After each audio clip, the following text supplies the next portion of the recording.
નમસ્કાર વિદ્યાર્થી મિત્રો, આજે ધોરણ 10 અને 12ના ઉમેદવારો માટે ખાસ કરી મહત્વપૂર્ણ તમારું પરીક્ષાનું રિઝલ્ટ ક્યારે આવશે તેના માટે મહત્વની તારીખ આજે જાહેર થઈ ગઈ છે મિત્રો. ત્યારે બોર્ડના ધોરણ 10 અને બોર્ડના પરિણામ અંગે ખૂબ અગત્યના મહત્વના સમાચાર આવી રહ્યા છે મિત્રો. ધોરણ 10 અને 12નું બોર્ડનું પરિણામ મેના પહેલા અઠવાડિયામાં જાહેર થવાની સંભાવના પૂરેપૂરી છે વિદ્યાર્થી મિત્રો. કેમ કે આ વર્ષે તમારી માર્કશીટમાં QR કોડ રહેશે, જેમાં ઓનલાઈન વેરિફિકેશન કરી શકાશે. તમારું રિઝલ્ટ ડિજીલોક દ્વારા પણ તમે જોઈ શકશો. હાલ બોર્ડમાં ગુણ મેળવવાના અને તેની પ્રવેશ પ્રક્રિયા ચાલી રહી છે વિદ્યાર્થી મિત્રો. ત્યારે હવે તમારું પહેલા અઠવાડિયામાં 1 થી 10 તારીખ સુધીમાં તમારું રિઝલ્ટ જાહેર થવાની શક્યતા પૂરેપૂરી છે મિત્રો.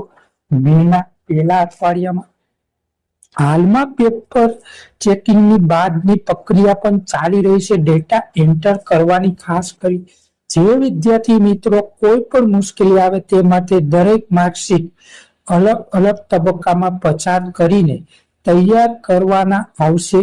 ખાસ કરી વિદ્યાર્થી મિત્રો, જે વિદ્યાર્થી મિત્રોને આ વર્ષે ઓની સુવિધા વધારવામાં આવી છે, જેમાં ગુજરાત માધ્યમિક અને ઉચ્ચ માધ્યમિક બોર્ડ દ્વારા દરેક માર્કશીટમાં QR કોડ લગાવવામાં આવશે, જેથી વિદ્યાર્થી મિત્રો કોઈ પણ સ્તરે વેરિફિકેશન કરવાનું આવે ત્યારે તમને ઝડપથી જનાર વિદ્યાર્થી માટે મોટો ફાયદો થશે. કેમ કે કોઈ પણ વિદ્યાર્થી મિત્રો ગેરનીતિ હવેથી કરી શકશે નહીં માર્કશીટમાં. કેમ કે સ્કેન કરી બોર્ડની લિંક પરથી માર્કશીટ વેરિફિકેશન કરી શકાશે. માર્કશીટ કોઈ પણ કોડ લાગુ થયા બાદ વિદ્યાર્થી પોતાની માર્કશીટ ડિજિટલ કોપી ગમે ત્યારે વેરિફિકેશન કરાવી શકશે. કોલેજ એડમિશન પ્રક્રિયા માટે હવે દસ્તાવેજ ચકાસણી સરળતા બનશે. ખાસ કરી કેમ કે આ રીતે તમે ગુજરાત બોર્ડનું પરિણામ તૈયાર થાય છે વિદ્યાર્થી. કેમ કે પેપરમાં બારકોડ સ્ટીકર લગાવવા બાદ પરિણામ સમયે વિદ્યાર્થી બેઠક નંબરથી જાણ થાય છે, જે તરફથી પરીક્ષાના વિદ્યાર્થીઓને ઓળખ ન થાય તે માટે પેપર પર બારકોડ લગાવવામાં આવે છે. કેમ કે કોઈ પણ શિક્ષક મિત્રો તેમાં જાણીતા વિદ્યાર્થી મિત્રોને વધારે માર્ક છે નહીં, કેમ કે તે લોકો બારકોડ લગાવી દેવામાં આવે છે અગાઉથી. પેપર પૂરું થયા બાદ જવાબદારી પાલા કેન્દ્રમાં મોકલાય છે. જવાબદારી મિક્સ કર્યા બાદ તેને 50 થી 60 બંચમાં ચેક કરવા મોકલાય છે. કેમ કે કોઈ પણ વ્યક્તિનું કયું પેપર છે તે પણ ખબર પડે ને વિદ્યાર્થી મિત્રો. ચેક થઈ આવ્યા પછી બારકોડ નંબર મુજબ ગુણની એન્ટ્રી શરૂ થાય છે.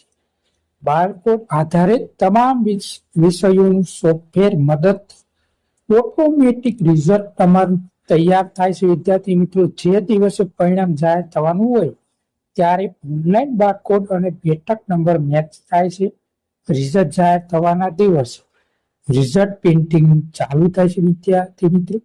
તમારું પરિણામ ધોરણ 10 અને 12નું પરિણામ મેના પહેલા અઠવાડિયામાં 1 થી 10 તારીખ સુધીમાં જાહેર થવાની પૂરેપૂરી શક્યતા છે મિત્રો. તો ઝડપથી અમારી ચેનલ સબસ્ક્રાઇબ કરી રાખજો, જેથી કરી તમે ઝડપથી તમારું રિઝલ્ટ કેવી રીતે ચેક કરવું તો આપણે પણ ઓનલાઈન ચેકિંગ કામગીરી પણ કરીશું. તો વિદ્યાર્થી મિત્રો, આ વિડીયો કેવો લાગ્યો ઝડપથી અમારી ચેનલ લાઈક કરો, શેર કરો, તમામ મિત્રો સુધી આ વિડીયો પહોંચાડવા માટે મદદ કરજો.